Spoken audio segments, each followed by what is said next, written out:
Es una alegría para mí compartir con ustedes este nuevo mensaje de la palabra de Dios y agradeciendo al Señor por la invitación también de los viajes misioneros que estamos teniendo y por el próximo que sería a Guatemala. Les pido la oración para que el Señor pueda bendecir esa campaña que se está organizando durante estas semanas. También pedirles por favor que compartan los materiales en YouTube, en Facebook, ya que de esa forma nos apoyan para que la palabra de Dios se expanda y llegue a todos aquellos corazones sinceros que desean aprender del Señor. Y hoy nuestro texto principal lo encontramos en el libro de Apocalipsis, en el capítulo 14 y versículo 12, que señala lo siguiente: aquí está la paciencia de los santos, los que guardan los mandamientos de Dios y tienen la fe de Jesús. Es un versículo muy conocido y que es nuestra base, nuestro estandarte del mensaje que se debe predicar. Y en el contexto de este Apocalipsis 14:12, hablando de aquellos que siguen al Cordero por donde quiera que va, estos son los que van a dar el mensaje del tercer ángel antes de que venga el Señor. Y el contexto nos da las características de este pueblo especial de la iglesia que va a tener que vivir antes de que Jesús venga y proclamar el mensaje del tercer ángel. En Apocalipsis 14, 4 y 5 señala: estos son los que siguen al Cordero por donde quiera que va. Estos fueron redimidos de entre los hombres como primicias para Dios y para el Cordero, y en sus bocas no fue hallada mentira, pues son sin mancha delante del trono de Dios. Estas son las características de aquellos que van a dar el mensaje final, el mensaje de los tres ángeles que siguen al Cordero por donde quiera que va.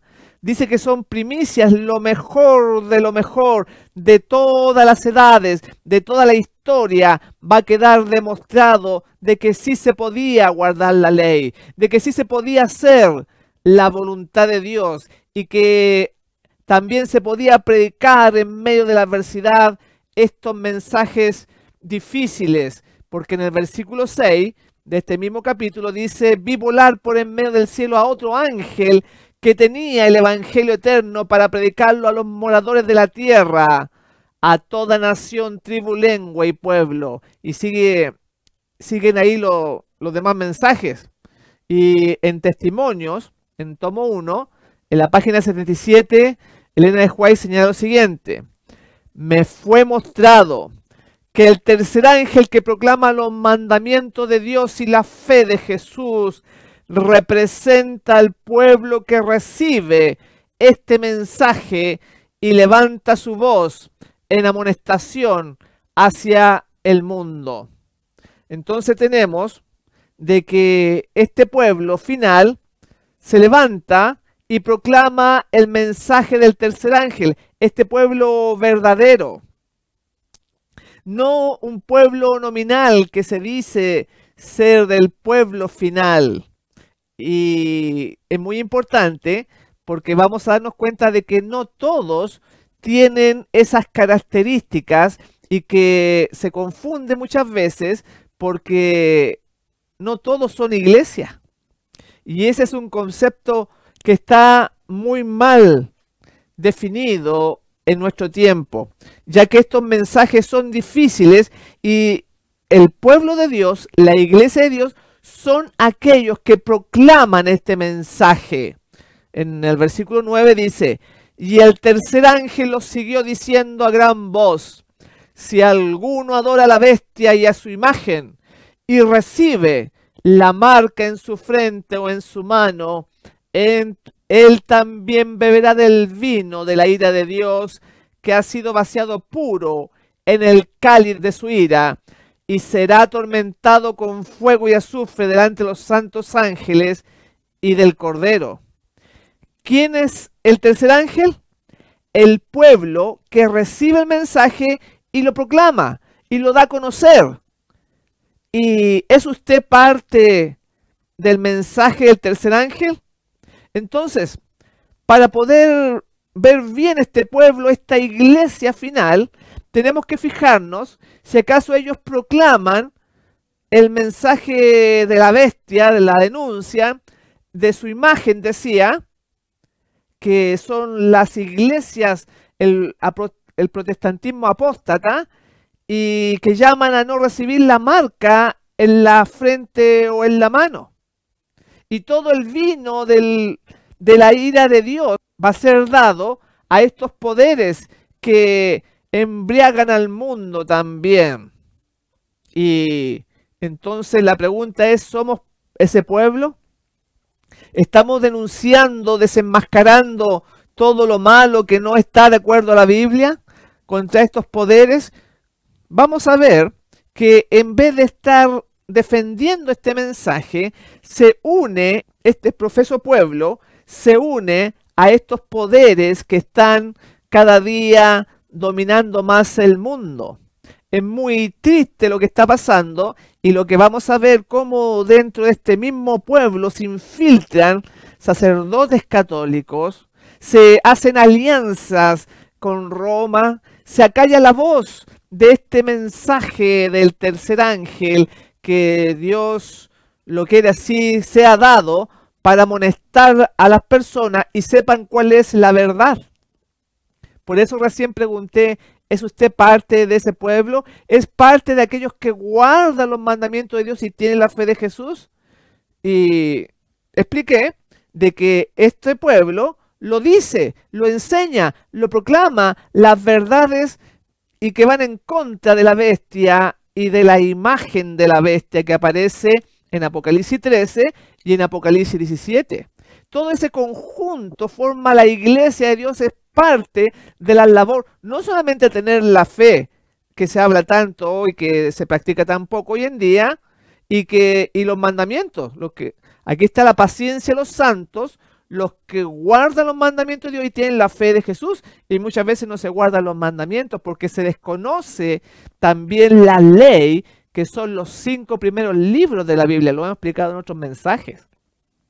Y vamos a poner el caso del pastor, de los pastores de esta comitiva que visitó el Vaticano, encabezados por el pastor Ángel Rodríguez, donde los recibieron muy amablemente y respondieron las preguntas del romanismo allá mismo en la sede de la bestia, en la sede del Vaticano. Vamos a ver y lo vamos a analizar. Así que les digo brevemente algo sobre la iglesia, la experiencia con la Iglesia Católica. Esto comenzó alrededor del año 2000. La Asociación General recibió una carta que, hasta donde yo entiendo, era una carta oficial del Vaticano, de alguna oficina del Vaticano, solicitando dialogar con los adventistas. Ellos estaban interesados en conocer mejor quiénes éramos nosotros. Y cuando la carta llegó a lo que se llama la Oficina de Libertad Religiosa, que tiene una comisión de interfaith, diálogo con otras religiones cristianas. Llegó a esa comisión, de la cual yo era miembro, y ahí se discutió si se aceptaba esa invitación o no. Y la comisión dijo, esto es muy serio, puede tener implicaciones para la Iglesia mundial, vamos a enviarlo a la administración de la Iglesia, al presidente, al tesorero, al secretario y a la comisión administrativa de la Asociación General, comité. Y el presidente discutió esto y nos llamó y nos dijo, vamos a ir. Y él nombró a 3 personas para ir allá. Bert Pitch, que había sido por muchos años director del Departamento de Libertad Religiosa, John Gratz, que era el nuevo, que iba a sustituir a Bert Pitch, y a mí. Y ya tarde en el día, ellos nos dijeron, tenemos una pregunta para ustedes.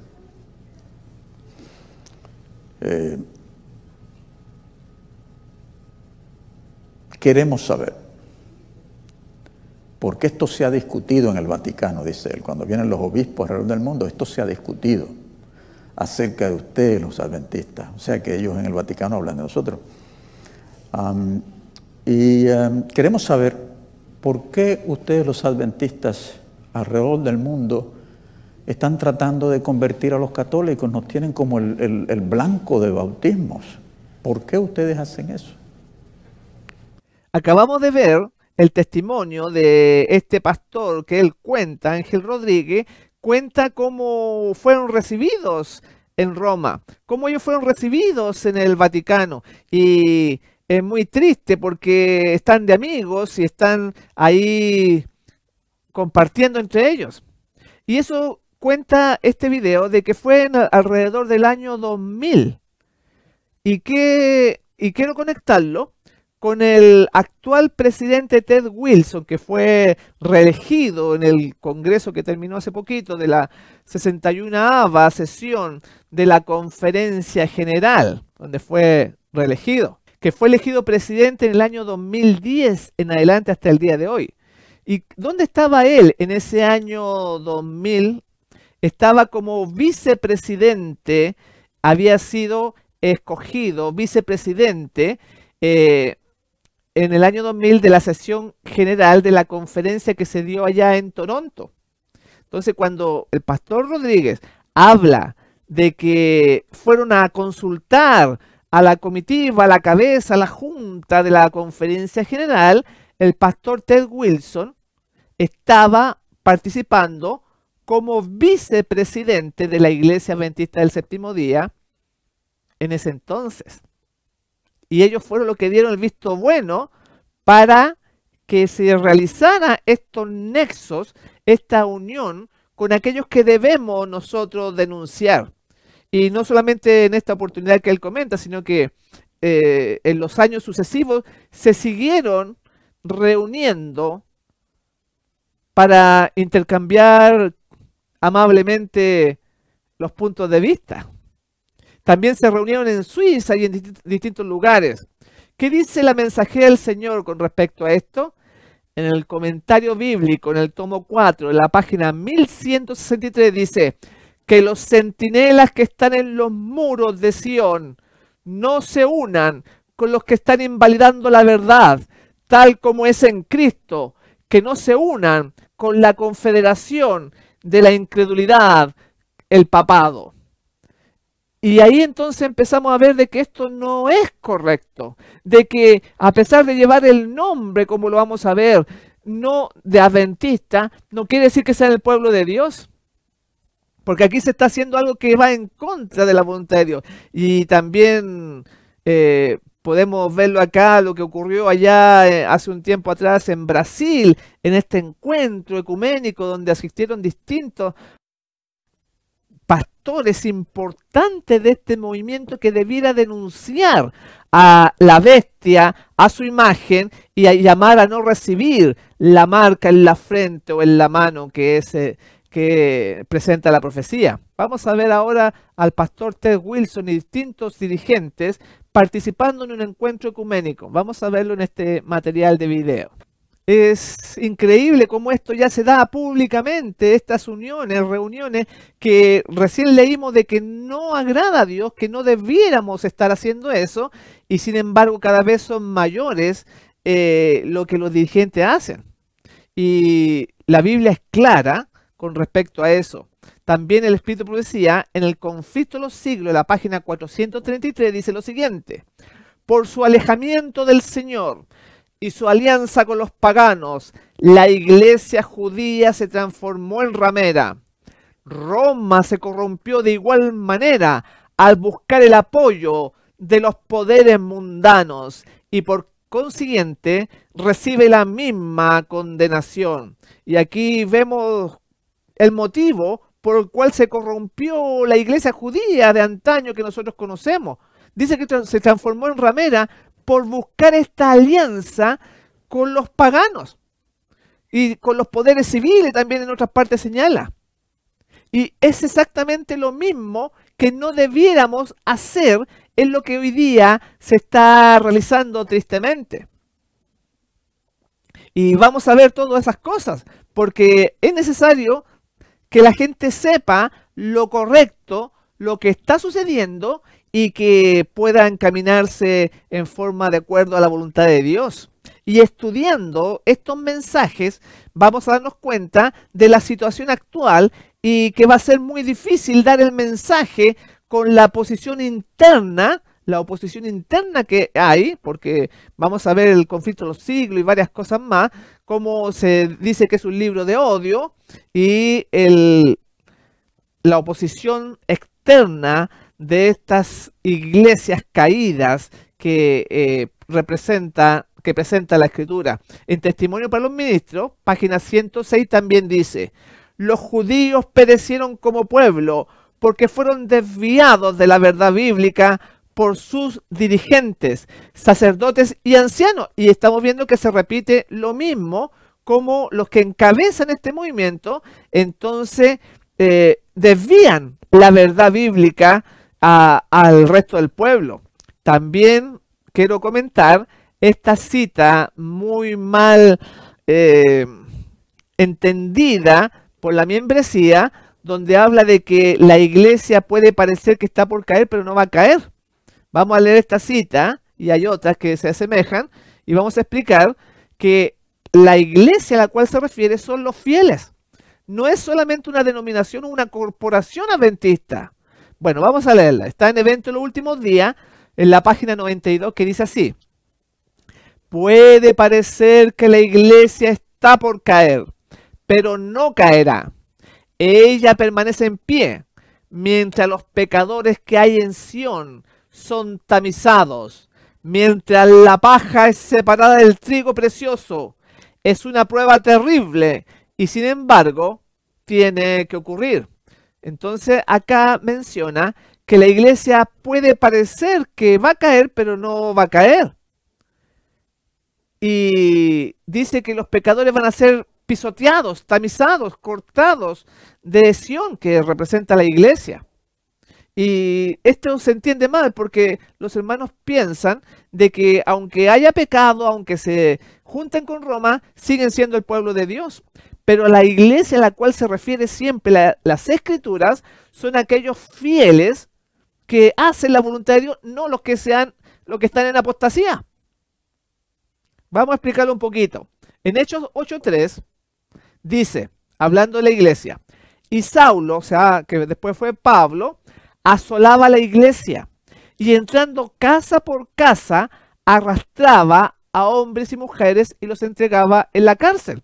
Y ahí la Escritura nos muestra de que la iglesia son las personas, no son los edificios, no son los templos, no son las bancas, los micrófonos, sino que son las personas.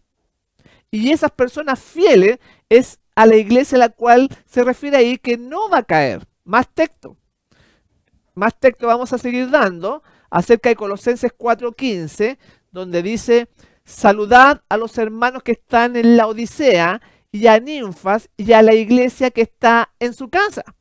Y ahí vemos que la iglesia estaba en una casa, no estaba en un templo. No tenían parlantes, no tenían micrófono, no tenían ventilación como hoy día se tiene. No, estaban en una casa reunidos porque la iglesia son las personas.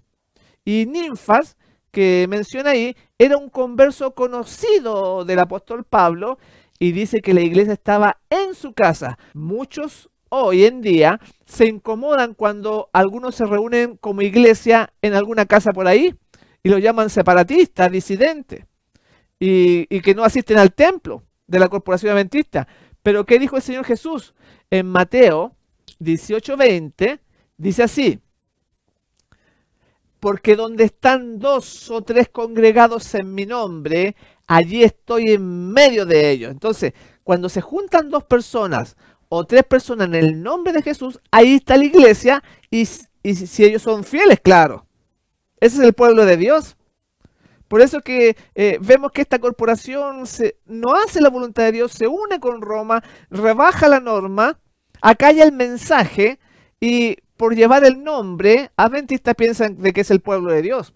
Pero aquí la definición clara del espíritu de profecía en Alza tus ojos, página 313, comentando Mateo 18:20, que dice así: Dios tiene una iglesia, no está compuesta por grandes catedrales, ni la iglesia oficial establecida, ni las diversas denominaciones, sino el pueblo que ama a Dios y guarda sus mandamientos.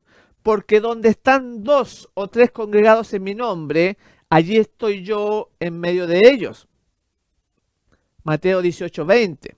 Aunque Cristo esté aún entre unos pocos humildes, esta es su iglesia, pues solo la presencia del alto y sublime que habita la eternidad puede constituir una iglesia, donde 2 o 3 que aman y obedecen los mandamientos de Dios están presentes. Jesús los preside, ya sea en un lugar desolado de la tierra, en el desierto, en la ciudad o encerrados en los muros de una prisión. Y ahí está el concepto correcto de lo que es una iglesia. Por eso que cuando dice que la iglesia parece que va a caer, pero no caerá, no se está refiriendo a la corporación adventista, sino que se está refiriendo a aquellas almas fieles que van a ser perseguidas, que han sido vilipendiadas, que han sido menospreciadas por el mundo. Y va a ser grande la oposición. No se refiere a aquellos que se entregan a Roma, que los visitan, que son amigos, que no los denuncian, que hacen pacto de silencio, un pacto de no agresión contra el catolicismo. La iglesia de Dios no son las grandes catedrales, ni los edificios, sino el pueblo que ama a Dios y guarda sus mandamientos. Pero se nos ha enseñado que un grupo de laicos reunidos no son iglesia. Se nos dice que después de llegar a 30 miembros, el grupo entonces pasa a ser una iglesia, pero eso no está en la palabra de Dios. Tenemos que vivir por un escrito está. Dice, donde hay 2 o 3 que aman y obedecen a Dios, donde ellos están reunidos, esa es la iglesia.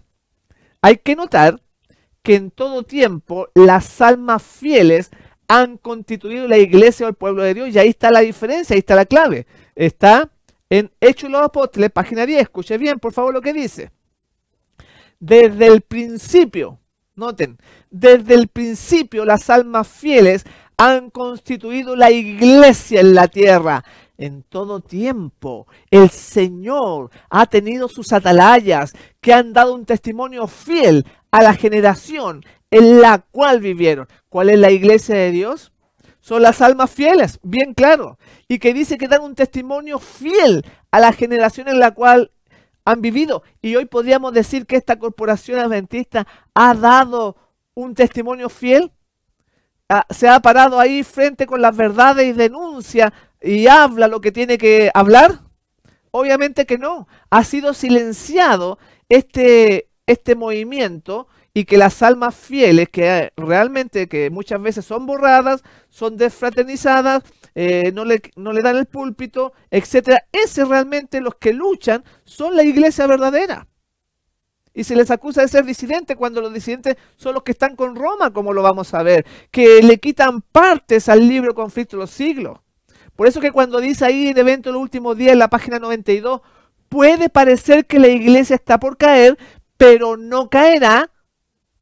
Ella va a permanecer en pie, porque se está refiriendo a los fieles, que van a ser sacudidos por el mundo, por los enemigos.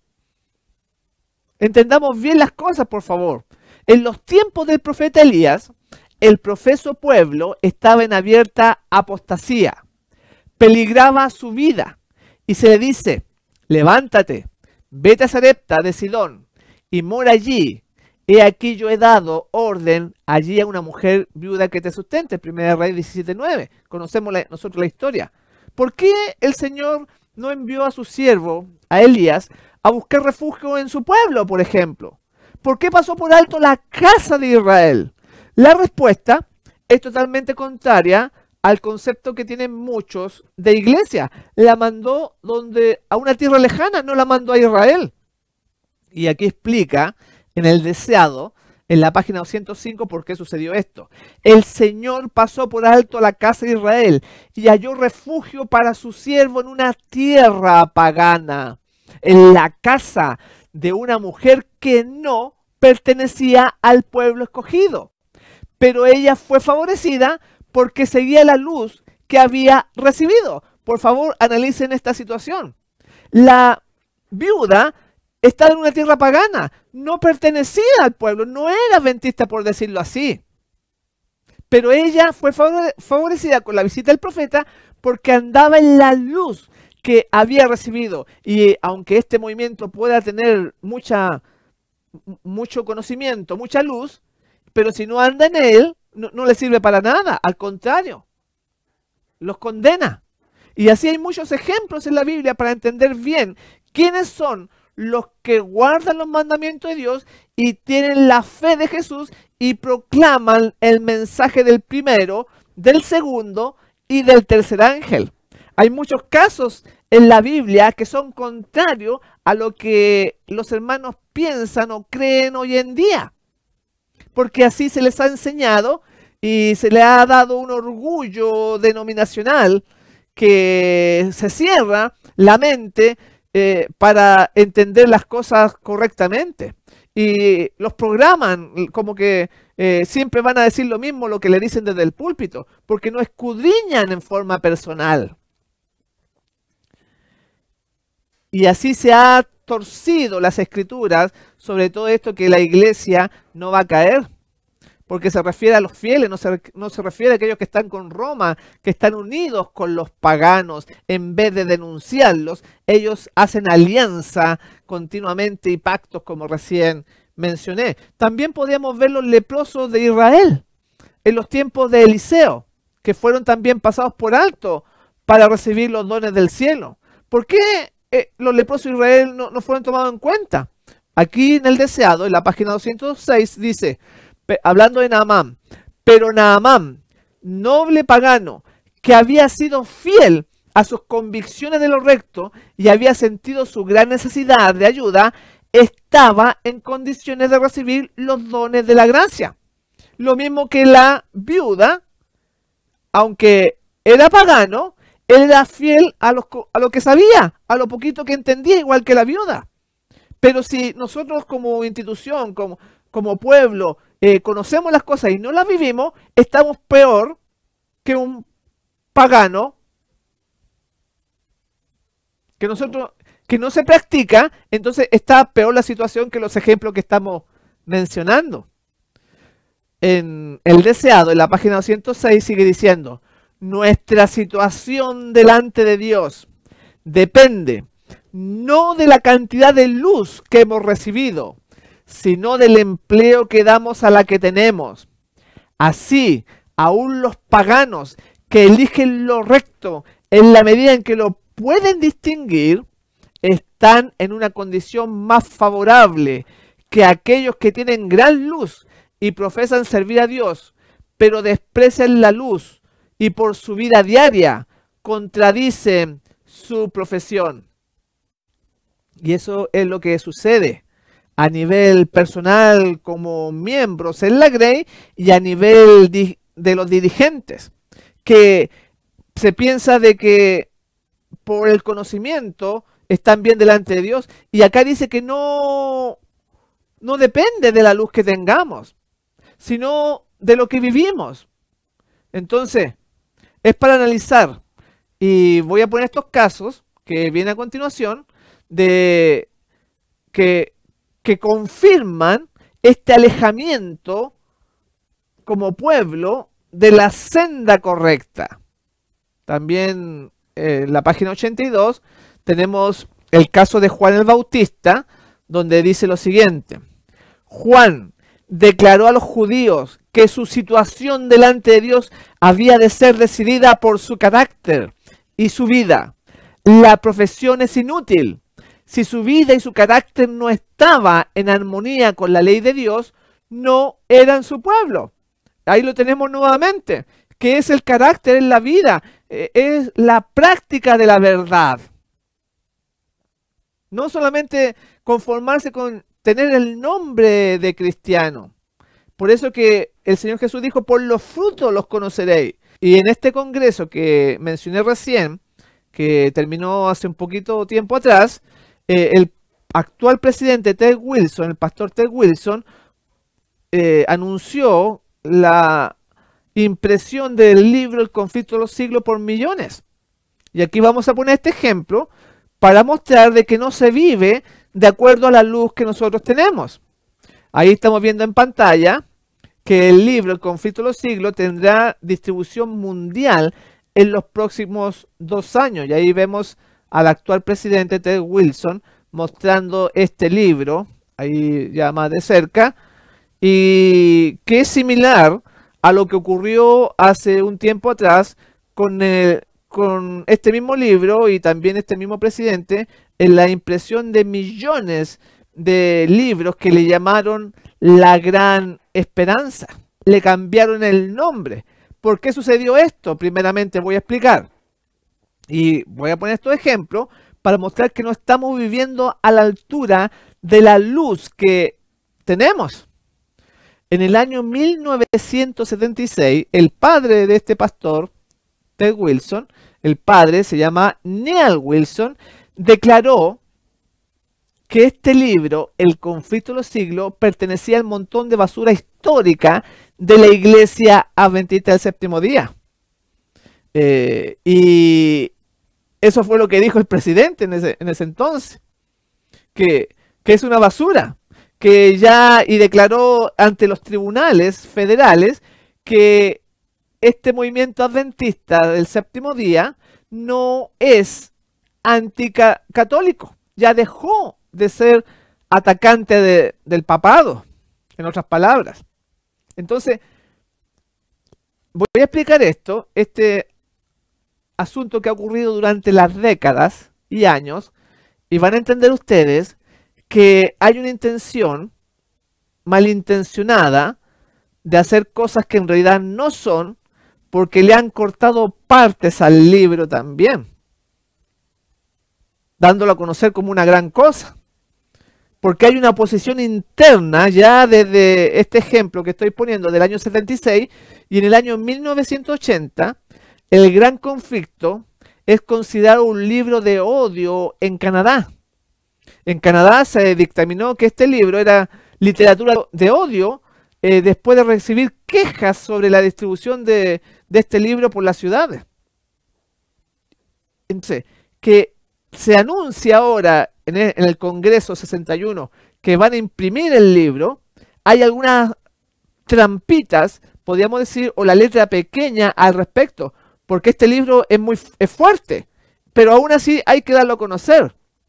Y aquí mostramos las consecuencias que tuvo la distribución allá en Canadá en el año 1980, de que fue considerado como un libro de odio. En el año 2010, en las publicaciones adventistas, hubo un artículo por un pastor adventista que dice así: dejando a los católicos romanos en paz.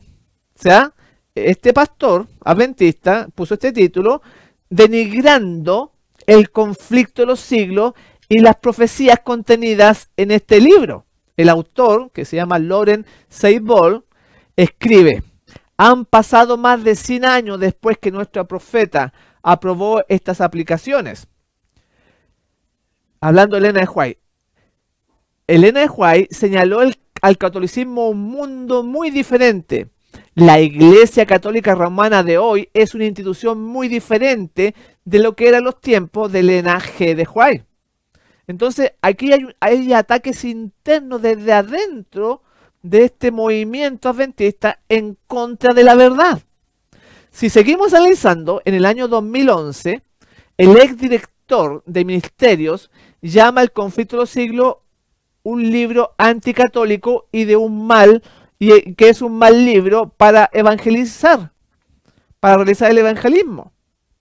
Entonces, si los mismos pastores internos dicen que que es anticatólico, que no corresponde por lo fuerte que es, que no debiéramos evangelizar, ¿cómo entonces se imprimió en el antiguo periodo de Ted Wilson este libro, y ahora se va a imprimir en estos 2 años que vienen también miles y millones de ejemplares? aunque le llaman el libro de odio. En el año 2014, que estaba comentando recién, se imprimió este libro con el título La Gran Esperanza, como estamos viendo ahí en pantalla, donde millones de personas en todo el mundo siguen recibiendo esperanza a través de la campaña literaria. Fue lo que se anunció ahí con bombo y platillo y que muchos hermanos lo repartieron, lo compartieron. Pero pocos saben que este libro fue cercenado, fue reducido. Y fue tanto así que este pastor que estamos viendo, Mark Finley, tuvo que realizar una aclaración y realizó un video de este libro, La Gran Esperanza, que algunos le llaman la gran estafa, porque es una reducción, es una amputación del conflicto de los siglos a un mero panfleto que elimina, podríamos decir, las referencias al Papa y en algunas ocasiones a la Virgen María. Importantes verdades que debemos dar a conocer. Y después de la elección del presidente Ted Wilson como presidente en el año 2010, como recién dije, este prometió lanzar una iniciativa para la distribución masiva del conflicto de los siglos y que le tuvieron que cambiar el nombre por la hostilidad interna hacia este libro y las consecuencias, las peligrosas consecuencias que podían tener al transmitirlo a la sociedad. Y por eso que le cambiaron el nombre y se transformó en La Gran Esperanza, desprovisto de las verdades fundamentales de historia pertinente y de los distintivos mensajes de la verdad presente que debemos anunciar. Es una versión incompleta, diluida de la obra original. Y por eso que entonces este pastor Mark Finley tuvo que salir en defensa ante estas omisiones evidentes que son para ocultar la verdad a las masas. Eso es. Eso es lo que está sucediendo. Este libro, El Conflicto, que ha sido inspirado divinamente, desde el mismo momento de su finalización, debía ser distribuido en su totalidad, para que la gente pueda ser educada, advertida y preparada para lo que viene. En ninguna parte se autoriza para reducir o amputar el cambio en este libro, porque es el mensaje que Dios quiere de la forma que Él inspiró para que fuera dado a las personas común y así repartirlo, no quitándole de acuerdo al criterio de los que están en la dirigencia actualmente. Entonces se distribuyeron alrededor de 100 millones de ejemplares de La Gran Esperanza alrededor del mundo, pero en forma abreviada. Fue revisado y incluyó solamente 11 capítulos del original del Conflicto de los Siglos, que fue escrito en 1888 y posteriormente fue revisado en el año 1911. ¿Y cómo puede ser que vemos a un pastor tan reconocido como Mark Finley en defensa de este libro, dando razones para que la gente no se asuste, para que no haya polémica, para que no haya problema? Pero debemos dejar las consecuencias a Dios. Por esta razón, el enemigo trató de quitarle la vida a Elena de White mientras ella escribía este libro, porque está hecho para causar esa impresión que el cielo ve necesaria para tocar los corazones. El Conflicto de los Siglos, vamos a poner algún ejemplo, tiene 42 capítulos y 678 páginas, sin incluir el apéndice. Pero La Gran Esperanza tiene 11 capítulos y 92 páginas, que fue en su versión primaria. Claro, ha sido modificado y hay distintas versiones, pero como salió al principio, era una reducción notable. La palabra domingo, por ejemplo, se menciona 45 veces en el Conflicto de los Siglos y solamente 16 en La Gran Esperanza, y así le han quitado distintas partes, distintos párrafos, mensajes y hasta páginas por tratar de no provocar controversia. La palabra Apocalipsis 13, otro ejemplo, se menciona 19 veces en el conflicto de los siglos y solamente una vez en la gran esperanza. La palabra Babilonia se menciona 27 veces en el conflicto de los siglos y solamente 3 veces en la gran esperanza. Son palabras importantes, mensajes importantes. La palabra católica se menciona 45 veces en el conflicto de los siglos y solamente 2 veces en la gran esperanza, o sea, del original, que fue escrito en 1888, a lo que se entregó ahora, es claro el propósito de reducir el mensaje. ¿Y qué habíamos mencionado recién? Que en la vida, es llevar el conocimiento a la vida práctica, lo que nos hace el pueblo de Dios. Las almas fieles siempre han constituido la iglesia de Dios en la tierra. No solamente decir yo soy cristiano, yo soy adventista. La palabra papista, por ejemplo, y papistas se menciona 53 veces en el conflicto y en la gran esperanza solamente 2. Y así han reducido, han cercenado las verdades para nuestro tiempo. Por ejemplo, el número 2300, que tiene que ver con los 2300 tarde y mañana, se menciona 23 veces y ninguna vez en la gran esperanza, cuando es una verdad básica, importante para nosotros. El número 1844 se menciona 35 veces en el conflicto de los siglos y ninguna vez en la gran esperanza. Claro, han habido modificaciones a través de los meses y de los años, pero no se llega a la verdad completa como fue escrito este libro. Así que vemos por ese lado de que no se vive de acuerdo a las verdades que nosotros tenemos. Y esto no es raro, porque ahora vamos a ver cómo este mismo presidente, Ted Wilson, que lo vimos allá en Brasil, en reuniones ecuménicas, aparece aquí con el doctor Caselli Esamuach, secretario del Foro Cristiano Global, un grupo ecuménico mundial formado por católicos y protestantes. Y ahí lo estamos viendo en la foto, y ahí está el doctor Caselli con un libro, que es un libro ecuménico, y que está promocionando, y al lado lo está acompañando, lo está apoyando el actual presidente de los Adventistas del Séptimo Día, Ted Wilson. Increíble. Este libro, que se le conoce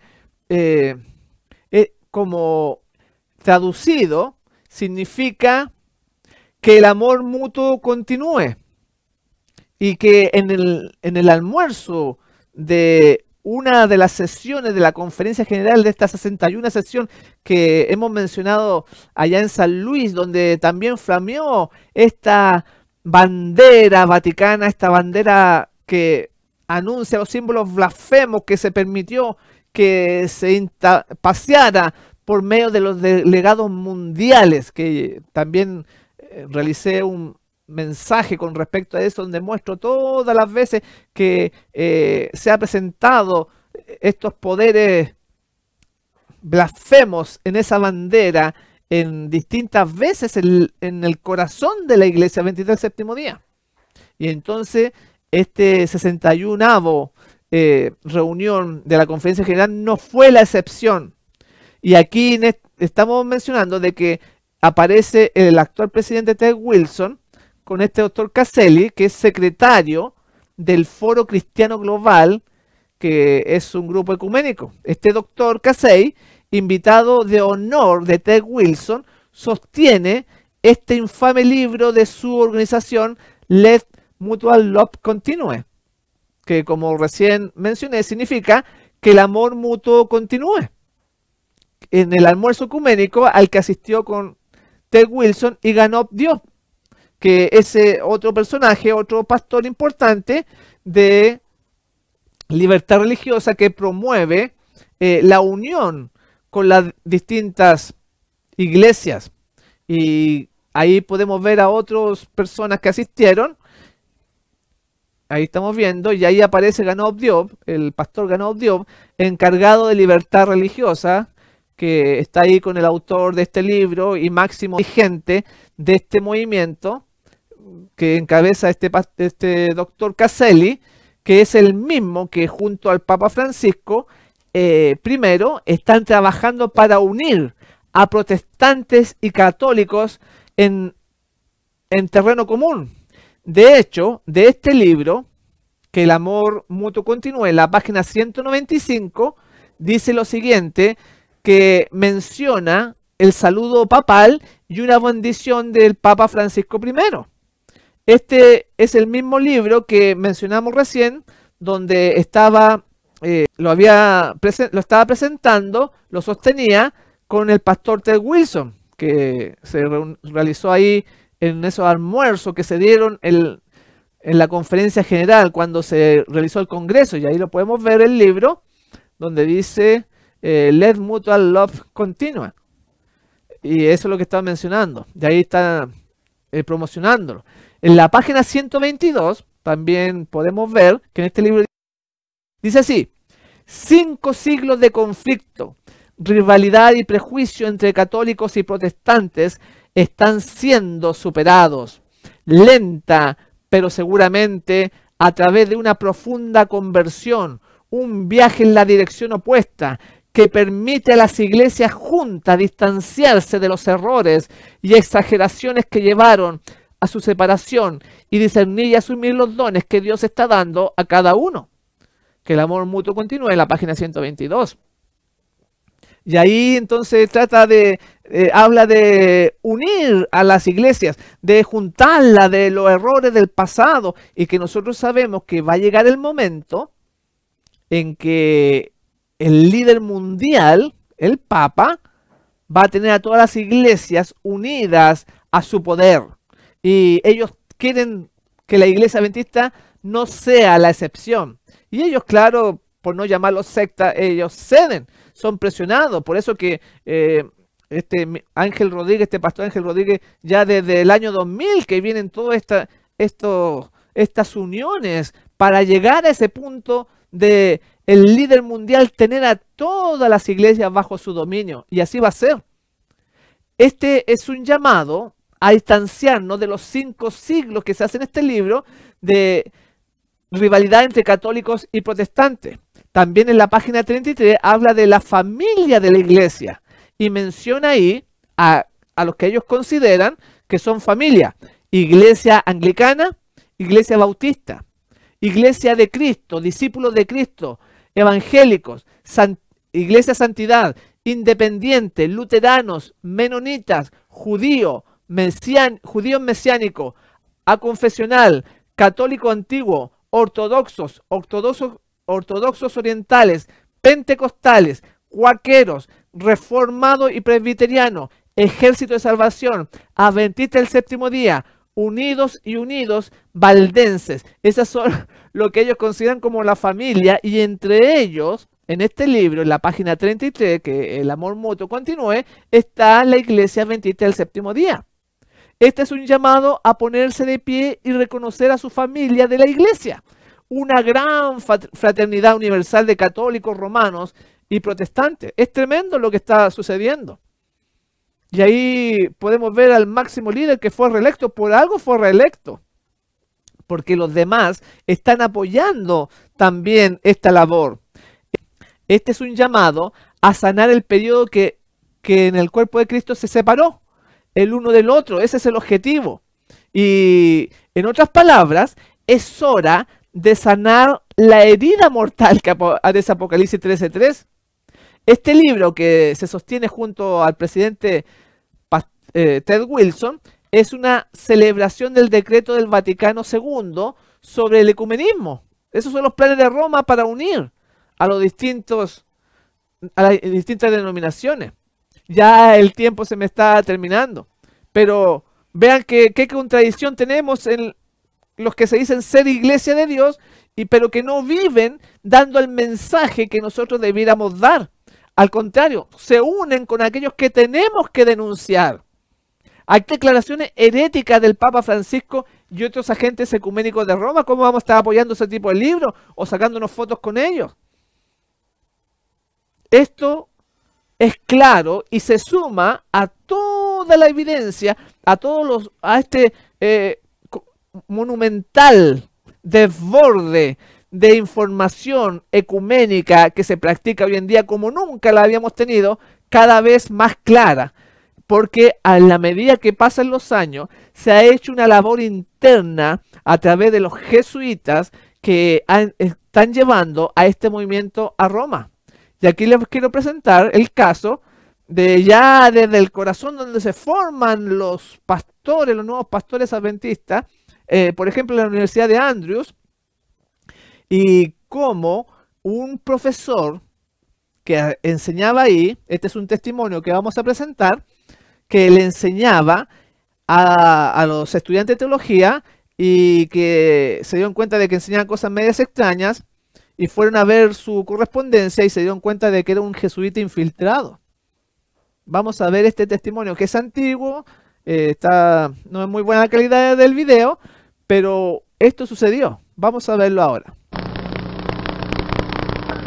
Esto me lo dijo el doctor Wilkinson, quien fue presidente de la universidad. Había un nuevo profesor de Biblia, empleado por la junta directiva. Este hombre había estado enseñando Biblia a los estudiantes de teología por 5 meses. El doctor Wilkinson siempre había promovido una política de acceso con todos y cultivaba la confianza de sus alumnos, especialmente los alumnos de teología. Algunos de estos jóvenes se acercaron a él después de un periodo de 4 o 5 meses y le dijeron: Doctor Wilkinson, usted enseña la Biblia de una manera distinta que el nuevo profesor de Biblia. Hay algunas cosas suyas que no entendemos. Él vierte dudas en la clase, dudas sobre nuestra posición teológica, sobre nuestra doctrina. Estas dudas no son aclaradas, sino dejadas en el aire. Ellos tenían también otras preguntas, las que el doctor Wilkinson no pudo responder. Pero despertó sospechas en él sobre este hombre. En el viejo edificio Columbia, los profesores tenían... La carta estaba sobre su escritorio y le dijo: tengo una carta para usted. Y le alcanzó diciendo: sabemos quién es usted y por qué está aquí. Usted es jesuita, ¿no es cierto? El joven miró al doctor Wilkinson, recogió la carta, se dio vuelta y salió. Esa fue la última vez que se le vio a este hombre. Ni siquiera volvió a recoger su pago. Se fue de la universidad en esa misma hora. Realmente para meditar cómo ya esta manera de infiltrar las distintas iglesias, como lo denunciaba el ex jesuita Alberto Rivera, que ellos están en un plan de meterse en las denominaciones para llevarlas a Roma. Por eso que no es extraño ver que cada día aparecen más y más de estas situaciones que le facilitan el camino al pontífice romano para el dominio mundial. Y ahí entonces a este profesor le descubrieron que era jesuita y que nunca más se supo más de él. Se fue, no recibió ni el dinero, ni la paga, ni nada. También tenemos este otro caso de un ex pastor adventista que conversa o tiene contacto con personas que infiltran las iglesias. Vamos a verlo, también es un video antiguo, pero que es un testimonio que nos va a servir para añadirlo a todo lo que está sucediendo en el mundo y darnos cuenta de lo que está ocurriendo y cuál es el lugar que debemos nosotros tener. Vamos a verlo. Cuando estaba trabajando como detective en Washington, D.C. durante la Segunda Guerra Mundial, me estaba yendo a la casa en Virginia, desde Washington, D.C., cuando vi 2 estudiantes en la Alameda haciendo señas para que les levantara en el camino. Yo me dije: voy a llevarles en el asiento de atrás y ver de qué me entero. Después de que subieron, les dije: ustedes son de la Universidad de Georgetown, estudiando para sacerdocio, ¿no es cierto? Dijeron: bueno, estamos tomando estudios para trabajar con las iglesias protestantes y hacerlos que hagan lo que sabemos que la iglesia quiere que hagan. y a trabajar con ellos y que ellos trabajen con nosotros. Y dije, bueno, ¿cuántos de ustedes están tomando el curso? Dijeron, como 780. Les pregunté, ¿cuántos se graduaron el año pasado? ¿Y cuántos el año anterior? Y el anterior, etcétera. Y sacando la cuenta, se habían graduado como 3.800 en esa especialidad. Luego les pregunté también que cuántos se irían a graduar el año próximo. Y me dijeron que alrededor de 900. Les dije, ¿qué hacen cuando se gradúen? Y dijeron, lo primero que hacemos es cambiarnos de nombre. Y después somos asignados tantos para una iglesia, tantos para aquella y para la otra. Y cuando están en las iglesias, ¿qué hacen? Lo primero que hacemos es buscarnos una chica bonita, nos hacemos miembros de esa iglesia y nos casamos. Y después estudiamos en sus seminarios protestantes teología y nos graduamos como ministros protestantes. Es muy impresionante lo que cuenta este ex pastor de lo que él vivió y cómo infiltran a las demás denominaciones, incluida la Iglesia Adventista del Séptimo Día. Por eso, mis hermanos, hay que estudiar y hay que prepararse, pero va a haber un pueblo que va a guardar los mandamientos de Dios, va a tener la fe de Jesús y va a proclamar los mensajes del primero, segundo y tercer ángel. Y Dios te llama a ti para que seas parte de este pueblo, pero un pueblo verdadero, no un adventista nominal solamente, porque sabemos y hemos visto en otras oportunidades que esta institución nos va a perseguir y que esta estructura va a caer y se van a pasar al primer día de la semana también. En ya la última cita, en Evento del Último Día, página 92, dice así: aquellos que han tenido oportunidad de oír y recibir la verdad y que se han unido a la Iglesia Adventista del Séptimo Día, llamándose el pueblo de Dios que guarda los mandamientos, y que sin embargo no poseen más vitalidad ni consagración a Dios que las iglesias nominales, recibirán las plagas de Dios tan ciertamente como las iglesias que se oponen a la ley divina. Tremenda sentencia que menciona ahí. Que no basta con oír la verdad, no basta con recibir, con saber las cosas, y no basta con llamarse Adventista del Séptimo Día, sino que hay que tener esa vitalidad, una consagración personal, y porque si no, dice, van a caer las plagas sobre ese tipo de hermanos. Por favor, considere bien lo que estamos presentando y pueda ser usted parte de este pueblo de Dios, pueda cambiar el rumbo de su vida y realmente consagrarse. Un escrito está, no aquellos que lo dirigen. En Hechos de los Apóstoles, página 10, dice: desde el principio las almas fieles han constituido la iglesia en la tierra. En todo tiempo el Señor ha tenido sus atalayas que han dado un testimonio fiel a la generación en la cual vivieron. Que tú seas parte de ese grupo, de ese pueblo especial que es fiel, da un testimonio fiel en la generación en la cual estamos viviendo y que es la última generación y que es la única forma de ser parte de esta iglesia, ser fiel a Dios a pesar de las dificultades y los problemas. Como dice ahí, aquí está la paciencia de los santos, los que guardan los mandamientos de Dios y tienen la fe de Jesús. Gloria al Señor por eso, que tú seas parte de este pueblo especial que va a terminar la obra y le va a preparar el camino al Señor Jesús en su segunda venida. Estoy muy contento de haber compartido nuevamente con ustedes y me despido deseándoles que el Señor Jesús les bendiga ricamente a todos ustedes.